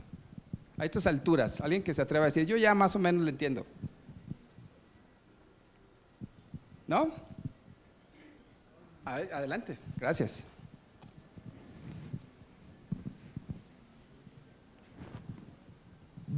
Bueno, usted nos hablaba de que ya tenemos en la actualidad un gobierno avanzado en lo electrónico, en los datos abiertos. Entonces, el gobierno abierto sería otorgarle realmente ese poder ciudadano para realmente ya no ser nada más, ¿cómo se puede decir? El que solo ve o solo le proveen, sino que tenga una participación más activa en las decisiones y en la exposición de las problemáticas sociales y asimismo en la solución de las mismas. De acuerdísimo, fíjate, es un cambio de cultura y de dispositivos de interacción cotidianos del gobierno para entender, primero, que la mejor forma de diagnosticar problemas públicos es no solo con la forma en la que el gobierno los entiende y los ve, sino con la participación ciudadana, porque ellos son quienes padecen, ¿no?, esos problemas y tienen desde el diagnóstico, pues, de cómo se entiende el problema, cómo se define, cuáles son las causas, qué lo genera, qué puede suceder si no se hace algo. Desde ese momento tener el input ciudadano hasta ubicar y entender cuáles son las mejores formas para resolver ese problema y en donde la responsabilidad de la resolución es del gobierno, pero también es compartida con el ciudadano. El ciudadano dice cosas, ofrece cosas, participa, pone, ¿no?, aprovecha lo que le decimos aquí, los recursos que están en manos ciudadanos, colectivas e individuales, para resolver justamente esos problemas. Pocas palabras, implica en el fondo para el gobierno reconocer que no tiene, va de nuevo, ni todos los recursos, ni todos los conocimientos, ni toda la información, ni todas las capacidades para resolver todos los problemas y que requiere de las que están en manos privadas para hacerlo y por lo tanto requiere de información, proveer la información y recibir información de parte de los ciudadanos, que eso en el concepto tradicional de transparencia no está. La transparencia es del gobierno hacia los ciudadanos, pero ¿dónde está la forma en la cual el gobierno recibe y retroalimenta la información que necesita de los ciudadanos? ¿Me explico? ¿Y cuáles son esos espacios de interacción en el cual vamos a discutir, ¿no?, platicar, diagnosticar de manera conjunta y resolver de manera conjunta problemas específicos, ¿no?, donde tú tienes una responsabilidad y yo tengo una responsabilidad? A ti te toca poner A, B, C y a mí D, I, E y F. ¿Me explico? El presupuesto participativo es gobierno abierto. Para que esto haga sentido, ¿ok? En el centro tenemos la noción de gobierno abierto, que implica que un gobierno tiene la capacidad y las condiciones para resolver problemas públicos, ¿sí?, de manera diferente a la tradicionalmente emprendida con principios de mando y de control, ¿no? Nada más decir, se va a hacer A, se va a hacer B porque yo digo, y tú te alineas, ¿no? Gobierno abierto es justamente la capacidad que van a tener los gobiernos para resolver problemas sociales a partir justamente de proveer información a los ciudadanos, de recibir información de parte de los ciudadanos para eventualmente colaborar en la resolución del problema, rendirle cuentas de cómo vamos, ¿no?, apoyándose en datos abiertos, en gobierno electrónico, en la co-creación, ¿no?, es decir, juntos. Co-creación significa juntos diagnosticamos, juntos encontramos una salida y a veces hasta juntos implementamos, y con espacios de control ciudadano para hacer que las rutas que las decisiones se mantengan en esa ruta. Y eso implicará innovar. ¿Por qué innovar? Porque no estamos acostumbrados a que las cosas se hagan así. Y rompe con las estructuras piramidales jerárquicas en donde es él o la funcionaria el que dice qué es lo que vamos a hacer de abajo hacia arriba, y reta esta forma tradicional de hacer las cosas. Cuando se dan todos estos elementos, estamos, o una buena parte de ellos, dependiendo del contexto, pudiendo hablar justamente de gobierno abierto. Y ahora, para quitar las dudas, vamos a ir a los ejemplos, ¿no?, porque esos nos ayudan a ilustrar mejor cómo demonios esta cosa se puede realmente hacer en la práctica. Y si eso existe o no existe, o nada más existe en Noruega, o no. ¿A poco es posible todo eso?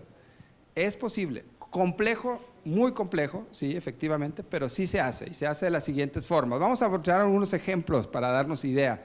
Nos vamos a la que sigue, por favor. Adelante, ¿no? Ahorita vamos a tener una serie de elementos. Ahorita vamos a regresar a estos detalles, más adelante. Síguele, a la que sigue, por favor, para ver ejemplos. Y a la que sigue, por favor. A la que sigue. Y a la que sigue. A la que sigue, a la que sigue. Perdón que le tenga que… Adelante, adelante, adelante. Más adelante, vamos a ir unas como medios y como fines y estas cosas, pero bueno. A ver, vamos a la que sigue, por favor. No quiero estos ejemplos de transparencia. Vamos a empezar… A una atrás, por favor. Atrás, atrás. Atrás, atrás, atrás. No adelante, sino… No, atrás, atrás, atrás, atrás. Vamos a regresarnos una, otra más, otra más. Aquí, vamos a regresar aquí. No voy a poner ejemplos vinculados a la transparencia per se, para que luego no digan, no, nada más tiene que ver con transparencia, ¿no?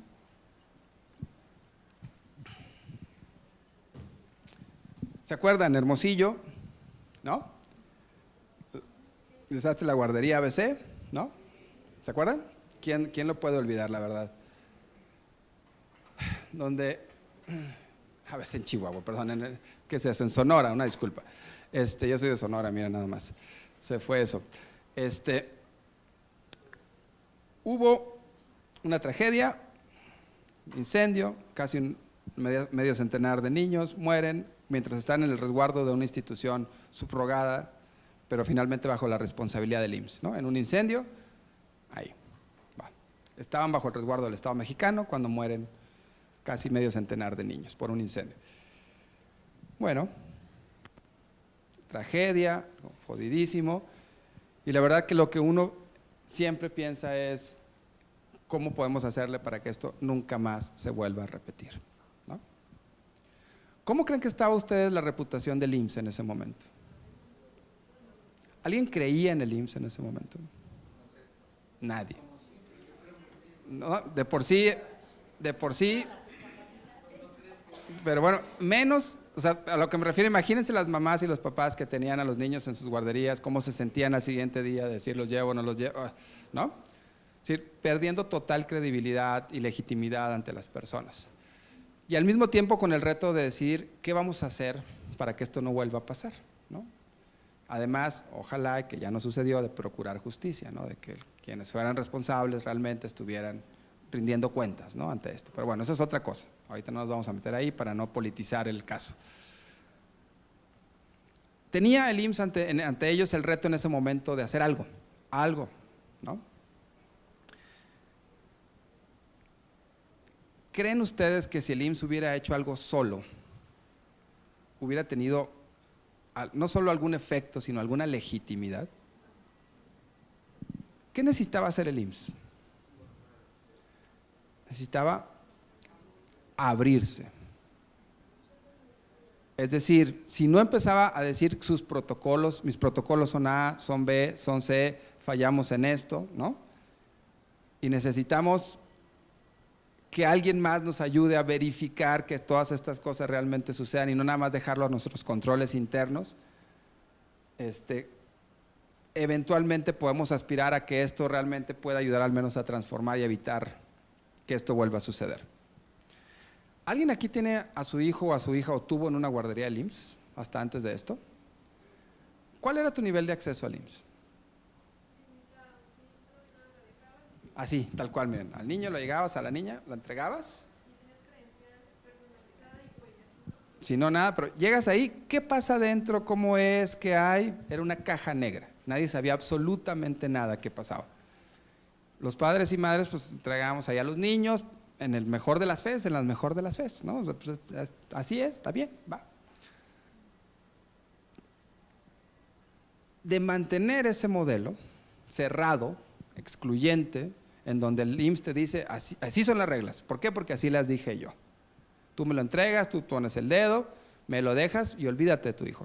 Venlo a recoger a la hora que quieres, aquí va a estar. ¿Cuáles son los estándares nutricionales, los estándares de cuidado, los protocolos contra A, B, C, D, E?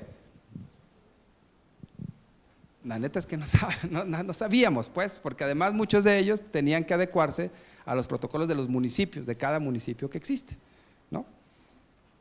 Y aquí, justamente, el gran reto que tenía el IMSS era cómo me empiezo a abrir y cómo lo hago de manera tal que sí podamos resolver esto de fondo y recobremos la confianza y la legitimidad de las personas. Solo no lo iban a hacer de ninguna manera. ¿Quién creen ustedes que serían los mejores certificadores de las guarderías del IMSS? Los padres, las madres. Son los que más interés tienen en que esa cosa funcione bien. ¿Qué pasaría si hay una instancia independiente que se encarga de decir, estos son los criterios, estos son todo lo que usted, madre de familia, padre de familia, aquí está, vaya y revise su guardería? Sin la colaboración del IMSS, no los hubieran dejado pasar, ¿no? ¿Me explico? Pero con la colaboración del IMSS a abrirse y que una instancia independiente como Transparencia Mexicana creara los protocolos, se lo diera a los papás y después agregara toda esa información y se publicara, entonces nos íbamos a empezar a acercar más a lo que queríamos. Que el IMSS empezara a transparentar la información sobre sus protocolos y sobre las últimas evaluaciones que les habían hecho las autoridades de protección civil, que reconocieran en dónde, qué guarderías les hace falta qué cosas, que involucraran a los papás de manera ordenada en la revisión y en la propuesta y decir, ok, bueno, pero si no hay lana, no hay bronca, nos cooperamos, pero lo que queremos es que nuestro hijo esté en un lugar seguro, no sé si me explico. Que si no hay bronca, a ver, no me importa, pero quiero que mi hijo esté seguro, pues. ¿Cuáles son los estándares nutricionales? ¿Cómo los tratan? cuáles son los estándares de desarrollo infantil temprano que están haciendo, o sea, una serie de cosas que la gente no sabía, ¿no? Y el IMSS, después de la tragedia, accedió a proveer toda esa información, a involucrar a un tercero digamos, a un tercero independiente que era Transparencia Mexicana, y de manera ordenada ayudar a que padres y madres participaran en la verificación de una cantidad importante, ¿sí? Si no es que casi la totalidad de las guarderías, y que empezaran a generarse planes de mejora, y que padres y madres no solo participaran en el diagnóstico, sino también en cómo le hacemos, ¿no? Para resolver esto, porque yo no quiero que mi hijo nunca más vaya a estar en riesgo al respecto de esto, ¿no? Eso es el corazón del gobierno abierto. Un claro problema, ¿no? Donde el gobierno tiene información que es súper importante para el beneficio de los ciudadanos, para resolver un problema público, pero no la hacía pública porque pensaba que no era importante. Pero que del otro lado haya alguien dispuesto a hacer algo útil con esa información, ponerse de acuerdo con esa entidad, ¿sí? Coordinarse, trabajar juntos y empezar a resolver el problema. ¿Me explico?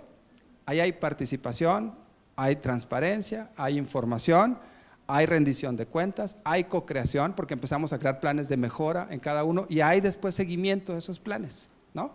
Que es el control ciudadano. ¿Me explico? Imagínense cuánto le hubiera costado al IMSS contratar. O sea, era imposible. Si no involucraban a los padres, no solo les iba a costar carísimo, nadie le iba a creer al IMSS que sí efectivamente las verificaron, que sí efectivamente checaron que no había nada. Pero si son los propios papás y mamás quienes ven, revisan, aquí dice el estándar que tiene que tener esto, que la puerta de salida, y los papás y mamás lo verifican, van a estar tranquilos, descansados, van a saber que así está. ¿Me explico? Y se recupera ¿qué? Credibilidad, confianza, legitimidad. Ojo, 3 elementos que genera el gobierno abierto: credibilidad, confianza, legitimidad. ¿De qué carecemos hoy? De los 3 en el gobierno. Entonces, de eso se trata el gobierno abierto. Va de nuevo, gobierno abierto no es proveer información, tener datos abiertos. No. Si no generas estos componentes, logras que todos concurran en la resolución de un problema, pues no tienes gobierno abierto. Si no generas a través de ese proceso legitimidad, ¿no? Confianza, simple y sencillamente no lo estás logrando. Eso no es gobierno abierto. Ojo, no digo que esté mal. Va de nuevo, es posible que estés haciendo datos abiertos, que estés haciendo gobierno electrónico, que estés haciendo… Padrísimo, se requieren. Pero así es, transparencia práctica. Pero no me vengas a decir que estás haciendo gobierno abierto. Que no es cierto. El gobierno abierto sí se traduce en reducción. Allá los colegas al final decían, no hay resultados. Efectivamente, todavía no hay resultados porque no se está haciendo necesariamente gobierno abierto. Se confunde con otras cosas. Se cree que porque hay transparencia va a reducir, se va a incrementar la confianza en el gobierno. No, al revés incluso, pues mientras más nos enteramos de los escándalos, más desconfianza generamos en el gobierno. La pregunta con el gobierno es, ok, así como el IMSS, ahora tú qué vas a hacer, gobierno, para involucrarnos y encontrar una manera de resolver esto y en el inter ganar legitimidad. ¿Me explico? Y volver a recobrar la confianza de nosotros. ¿Más o menos? Eso sí es gobierno abierto. Si quieres, por favor, vamos a poner otros ejemplos. Ciudad de México, verás. Vamos a la que sigue, por favor. Sí, ya, estos son detalles de cómo lo hicimos, bueno, cómo se hizo, perdón. La que sigue, por favor. Y la que sigue. Ok. Un ejemplo mucho más concretito de la Ciudad de México, ¿no? Aquí. También aquí se hace gobierno abierto, claro que se hace gobierno abierto, ¿no? Esto es algo muy común, un problema muy específico de la Ciudad de México: atropellamientos de ciclistas, ¿sí? Y hay cruces muy riesgosos, donde los datos y la evidencia nos empiezan a decir que efectivamente hay el riesgo de pasar por ese dato. O sea, si pasas por ahí, tu riesgo de morir atropellado es 50 veces, 70% mayor que pasar por otro lado. Si tenemos esa información, ¿por qué no hacemos algo? En vez de empezar así como en el IMSS, ¿se acuerdan de no, ve y mídete a quien sea? No, no, no. Si ya empiezo a tener esa información, ¿cómo empiezo a generar soluciones específicas en este crucero? No en general, porque eso no funciona. ¿Me explicó?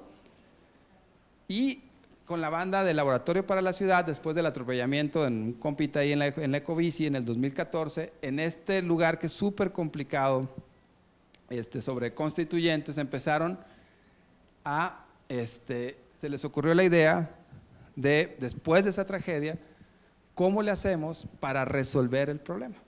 No en general, de nueva cuenta. ¿Qué creen que hicieron los colegas del Laboratorio para la Ciudad? Imagínense, no lo lean ahí, cuéntense. A ver, si ustedes estuvieran en el Laboratorio para la Ciudad, ¿qué harían? ¿Quieren resolver ese problema con un enfoque de gobierno abierto?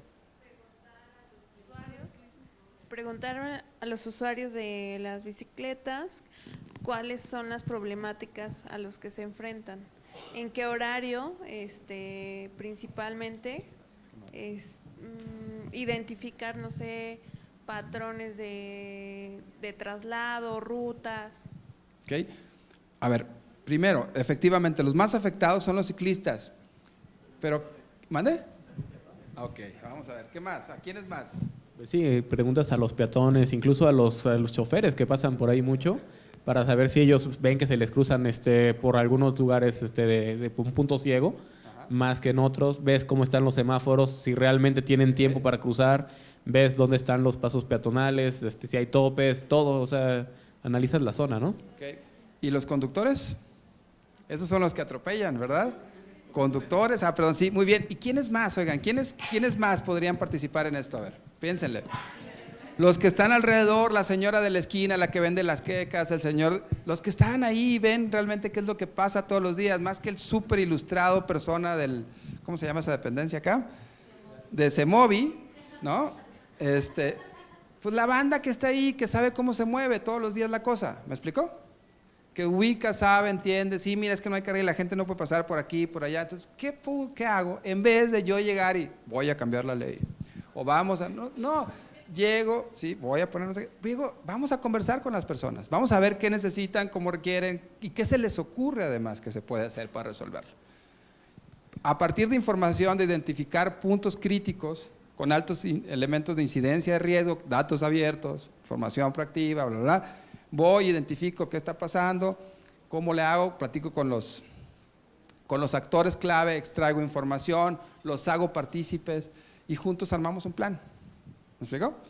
Y algunas cosas de ahí probablemente se pueden convertir en reglas generales, más generales, ¿no? Y otras van a ser muy específicas de esto. Entonces es resolver un problema involucrando a la participación ciudadana con información pública, con datos abiertos, ¿no? Ahí, por ejemplo, el gobierno electrónico quizás no tenga mucho que ver, pero no importa, no tienen que estar todos los elementos. Lo esencial es cómo el gobierno, recuerden, asume que no tiene, ojo con esto, ni todos los recursos, ni todo el conocimiento, ni toda la información para resolver un problema. Y va con la gente a través de diálogo, de proveer información, de recibir información y de encontrar soluciones comunes para esto. ¿Sí? Eso también es gobierno abierto. Tengo varias manos levantadas, perdón. Si quieres tú con ella, yo con él. Mira aquí. Adelante. Sí, buenos días, perdón. Retomando su libro, me pareció muy interesante. Varios países se está construyendo un concepto, incluyen elementos interesantes. Y de los ejemplos que usted nos ha puesto, me llamó mucho la atención, por ejemplo, a países como El Salvador, que dice que incluye el concepto de gobierno abierto una lucha por la corrupción, ¿no? Incluye, y los ejemplos vemos en el fondo, pudo haber algunos casos de corrupción que implica al gobierno abierto también atacar esa corrupción. Y por otro lado, países como Francia, efectivamente, la solución parte de, y no la lucha es los gobiernos, ¿no? Los servidores públicos, y ahí habla de la integridad de los servidores públicos como una característica o un requisito precisamente para la sensibilidad de esta parte importante para llevar a cabo un gobierno abierto, ¿no? Dame un segundito, es que quiero retomar esto. A ver, hay ocasiones en que los problemas públicos, bueno, los problemas más importantes están afuera, es decir, en la sociedad, y hay que resolverlos. Pero hay veces, muy pocas, desgraciadamente, que el gobierno reconoce, o los gobiernos reconocen, gracias al control ciudadano, que ellos también son parte del problema. Es decir, que la administración pública, por taras como el clientelismo, ¿no?, la corrupción, ¿sí?, son parte del problema. Y ellos mismos, en vez de agregar valor, están limitando la capacidad del gobierno para resolver problemas públicos. Efectivamente, El Salvador, ¿sí?, y algunos otros países en el mundo, sobre todo que están en la Alianza para el Gobierno Abierto, sobre todo los de Europa del Este y en África, utilizan gobierno abierto para reconocer las taras del propio gobierno e involucrar a la sociedad en resolver las limitaciones hacia adentro del gobierno, ¿sí?, que justamente para tener mejor capacidad para resolver problemas públicos. Por eso gobierno abierto es un medio y a la vez es un fin. Es un fin cuando lo utilizamos para resolver problemas que están más allá de las fronteras burocráticas, es decir, como los que acabábamos de mencionar aquí, guardería del IMSS, los cruces peatonales, pero también es un medio, ¿sí?, pero también es un fin en sí mismo cuando lo utilizamos para mejorar, vamos a ponerle así, la democraticidad de la burocracia y del propio gobierno. Esa capacidad para regirse por principios como la imparcialidad, el trato igual, el respeto a la norma, el respeto a la ley, ¿sí?, a todos los ciudadanos, que eso es lo que debería de imperar, ¿no? Pero también se utiliza para eso. Y perdón, nada más, dame un segundito. Si nos regresamos, por favor, un par más, varias más. Síguele, por favor, atrás. Aquí estamos. A la que sigue, perdón, una más adelante, esta. Resulta ser que también en México hemos utilizado al gobierno abierto para transformar al propio gobierno. ¿Cómo creen que se construyó el Sistema Nacional de Transparencia y el Sistema Nacional Anticorrupción? No fueron ideas que salieron del gobierno, fueron iniciativas desde la sociedad civil que tuvimos la capacidad de ir armando, generando y co-creando con el gobierno para crear las normas, las leyes y las instituciones que eventualmente se convirtieron en esto. Llegamos al grado tal, donde había tal negativa del gobierno federal para el Sistema Nacional Anticorrupción que tuvimos que hacer un ejercicio. ¿Alguien recuerda qué tuvimos que hacer en sociedad civil? Recolectar firmas para obligar al Senado, ¿sí?, a que legislara sobre ese tema, ¿sí? Utilizamos la figura de la iniciativa preferente, de la iniciativa ciudadana, en donde si recolectas un número determinado de firmas, el Senado está obligado a hacerlo. ¿Me explico? Para que eso sucediera, utilizamos gobierno abierto, participación ciudadana, comunicación, aprovechando los espacios de interacción, apoyándonos ante la ley para que el gobierno, el Senado estuviera obligado a hacerlo, y después co-creamos con el Senado las leyes, senadores y gente de sociedad civil. ¿Sí me explicó? Eso es gobierno abierto, proveer información, articulación, participación, co-creando cosas para resolver problemas del propio gobierno, cuando el gobierno, la administración pública, en vez de agregar valor por ciertos atributos y taras, está generando más problemas de los que resuelve. Entonces, gobierno abierto es ambas cosas, es un medio y es un fin con estos atributos para resolver problemas públicos. Perdón, ahora sí. Regresando con el gobierno abierto, si desde el 2000, el gobierno se dio cuenta que no tenía la capacidad de llegar a todos los lugares que le correspondía atender, crearon los programas de coinversión social, en el cual efectivamente ponían determinados temas a desarrollar que la propia ciudadanía y las ONGs les había dicho que hacía falta. Al nacer los programas de coinversión social, el gobierno sí se acercó a la ciudadanía y a través de las ONGs o de las personas físicas hacían el trabajo del gobierno. ¿Por qué entonces los programas de coinversión no se han asentado como programas de gobierno abierto? Muy buena pregunta. Y a mí me gustaría que más que responderla yo, la respondiéramos colectivamente, ¿no? Así como decíamos, ¿por qué tal iniciativa es o no es de gobierno abierto, por qué los programas de coinversión social no necesariamente son gobierno abierto. ¿Por qué no? ¿O por qué sí? ¿Quién quiere opinar?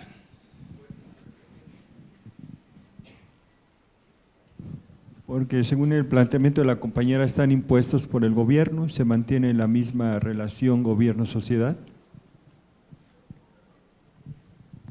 Quiero escuchar a 3, 4, 5 personas. Es un muy buen punto. ¿Por qué no?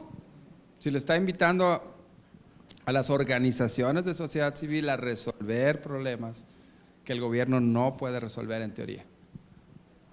¿Qué le faltaría a esto para que pudiéramos considerarlo como un ejercicio de gobierno abierto? Pues a la mejor cocreación. La compañera dice, es que las asociaciones civiles o las ONGs son las que están haciendo el trabajo y no hay un feedback entre el gobierno y la ciudadanía para poder realizar este trabajo. También en cuanto se piensa la creación de una acción de gobierno, una política pública, se pierde de vista la transversalidad que puede llegar a tener, es decir, sobre las conexiones entre instituciones, la participación de la sociedad civil, pero también la participación de la sociedad, de la gente común, de la gente que está en la problemática como lo que exponía. Entonces, la intención sería establecer un mecanismo por el cual se elabore o se ponga en práctica tal política pública, darle seguimiento, evaluarla y así poderle generar el cambio a la gente común, ¿no? a los ciudadanos de a pie. A ver, vamos poniendo los elementos aquí, que me parecen muy importantes. ¿Cuál es la diferencia entre un programa de coinversión social y el ejemplo de la guardería del IMSS? De las guarderías del IMSS. ¿Cuál es, esencialmente? Las guarderías nacen para una necesidad ya del ciudadano preestablecidas y ganadas históricamente la atención para nuestros hijos. Los programas de coinversión nacen de la necesidad de la localidad y de la gente. Y de ahí es que se crean las temáticas para que concursen y lleven a cabo el proceso. Okay. No sé entonces cuál sería una diferencia. Okay. ¿Quiénes participan? A ver, ¿quiénes participan en uno y en otro? Así es. ¿Quiénes participan en las guarderías? En el caso de guarderías del IMSS, ¿quiénes estaban participando? Los papás y la institución en una relación vis a vis de rendición de cuentas y de interacción entre interesados. ¿Me explico? En donde uno se abre con información al otro y el otro es capaz de dar, entender y recobrar la legitimidad y la confianza en el servicio. Un programa de coinversión social es, yo le doy lana a una organización que trabaja con niños de la calle para que vaya a trabajar con niños de la calle, en donde ya está el trabajar, ya qué vas a hacer, cómo vas a hacer, en dónde lo vas a hacer, ¿me rindes? Ah, claro, le da seguimiento. Totalmente de acuerdo. El gobierno no establece una relación de rendición de cuentas ni de interacción. ¿Con quién? Con la sociedad. No, espera. ¿Con quién establece la relación de interacción? Yo trabajé muchos años en programas de coinversión. ¿Qué? Y la ciudadanía iba y nos valoraba. Ah, no. Y además, a nivel ya de gobierno, iban y también y valoraban, sí. Y veían que de veras se cumpliera lo que se había establecido dentro de ese convenio. Así. ¿Quién es, nada más la pregunta es, ¿quién es el accountable ahí ante el gobierno? La gente que participa en ese programa, porque es a los que evaluábamos. Vino la asociación civil, te dio a ti la capacitación que dijo que te iba a dar, tuviste cambios en tu comunidad, porque no se evalúa nada más el aporte financiero, sino también cuál fue el grado de penetración social que tuvo con esa comunidad. Así es. A ver, nada más para tener, lo que hace el gobierno ahí es generar una intermediación con un tercero al que le da una lana, pero no se responsabiliza ni empodera directamente a las personas que están directamente bajo el supuesto del problema público que quiere resolver. Es decir, no establece una relación directa con ellas, ni las empodera, ni se abre, ni les dice. Le da lana a las organizaciones de sociedad. Ojo, no estoy diciendo que esté mal, estoy diciendo por qué no es gobierno abierto. a una organización tercera que va y entabla una relación con ellos como agente del gobierno, ¿no? Y sustituyendo hasta cierto punto la responsabilidad gubernamental directa en ese tema. No sé si me explico. Y en cambio, guardería del IMSS es, no maestro, tú eres el beneficiario, tú eres el afectado, potencialmente afectado, contigo me voy a juntar, directamente. Y yo me voy a abrir contigo y tú vas a llegar aquí, no solo te voy a abrir las ventanas, te voy a abrir las puertas. Y vas a venir, vas a verificar, y tú y yo juntos vamos a resolver las cosas. Y te voy a empoderar con eso. No sé si me explico. Creo que hay un punto importante. No se lo da a cualquier asociación, se lo da a una asociación de la comunidad, el dinero, justo para que sea alguien que conoce el problema. O sea, por eso es que, digo, o sea, sí se puede decir que es gente que sí conoce el problema y que sí está… Sin duda. Sí. Sin duda hay gente que conoce el problema, son expertos que tienen, pero la relación directa no es con el ciudadano afectado, aquel que está bajo el supuesto del problema público, ¿sí? Y al cual el gobierno está obligado a rendirle cuentas y establecer una relación directa para ellos. Ojo, no estoy diciendo que esté mal y no estoy diciendo que el dinero sea perdido para nada, es un gran trabajo y es valioso. La pregunta fue, ¿por qué no es gobierno abierto? Ok.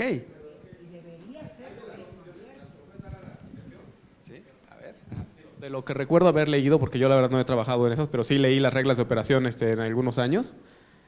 Tengo entendido que se lo puede dar a la asociación o que los mismos de la comunidad se pueden asociar para resolver el problema y tú le das el dinero. Digo, no sé si estoy equivocado, si es correcto. Entonces, en ese caso yo supondría, bueno, creo que sí sería parte de gobierno abierto, porque sí estás entablando la relación con la comunidad, que ellos mismos se organizan y tú le estás ayudando, les das asesoría y todo para que se resuelva ese problema. O sea, sí es una interacción. Muy bien. Sí, bajo ese supuesto, ojo, no funcionan así todos los programas de conversión social. A ver, nada más para ubicar. Incluso el programa de conversión social en muchas ocasiones le da lana al Mora, a instituciones académicas para que investiguen otras. Ojo, hay una partecita, digo porque yo he sido juez, o sea, juzgador del INDESOL, del programa de la Comisión de Derechos Humanos de la Ciudad de México. Es más, el Instituto del Info tiene otro programa parecido a este, donde le da lana a las organizaciones. Entonces, cuando se cumplan ciertas condiciones, ojo, no todo el programa de conversión social, que va de nuevo, es cuando el gobierno es capaz de tener una relación directa con las personas que están bajo el supuesto del problema público, intercambiando información, codiagnosticando, ¿sí? Cogenerando valor público, las respuestas, las lógicas y estableciendo relaciones de rendición de cuentas, ¿okay? No nada más así, pues te lo doy y luego, no, de rendición de cuentas. Entonces podríamos configurar un enfoque de gobierno abierto. Ojo, lo más importante es, estamos empoderando a las personas en esto, ¿no? Estamos estableciendo una dinámica distinta de relaciones de poder en donde es desde allá que le estoy dando la capacidad de decidir, codecidir, controlar, ¿no? Porque el supuesto que tenemos en gobierno abierto es que eso mejora eficacia, o sea, las soluciones son más eficaces, pero a la vez más sostenibles en el tiempo porque tienden a ser más adaptadas por las personas, pero además recuperas ¿qué? Confianza, legitimidad, ¿me explico? A eso nos estamos refiriendo, Si no generas eso, no estamos hablando de nueva cuenta de gobierno abierto, sino algo parecido, es que está bien, no se desacredita, está padrísimo, hay que hacer todas las cosas que podamos. Lo que estamos haciendo en este curso es tener claridad de que no a todo le podemos llamar gobierno abierto, no todo lo que hacemos, hay muchas cosas muy parecidas, mira, padrísimas, transformadoras, pero que no necesariamente son gobierno abierto. Entonces, lo que estamos intentando es poner como estos límites claros de qué es, qué no es, en qué consiste y dónde está el núcleo duro de esta cosa tan compleja que le llamamos gobierno abierto. Padrísimos los programas de conversión social porque generan participación, generan corresponsabilidad en la solución de los problemas públicos, pero no necesariamente son las únicas variables que debemos de considerar para saber si estamos hablando ya de o no de gobierno abierto. ¿Va? Súper. Creo que ha llegado la hora de un receso y regresamos ya nada más a resolver últimas dudas y un caso.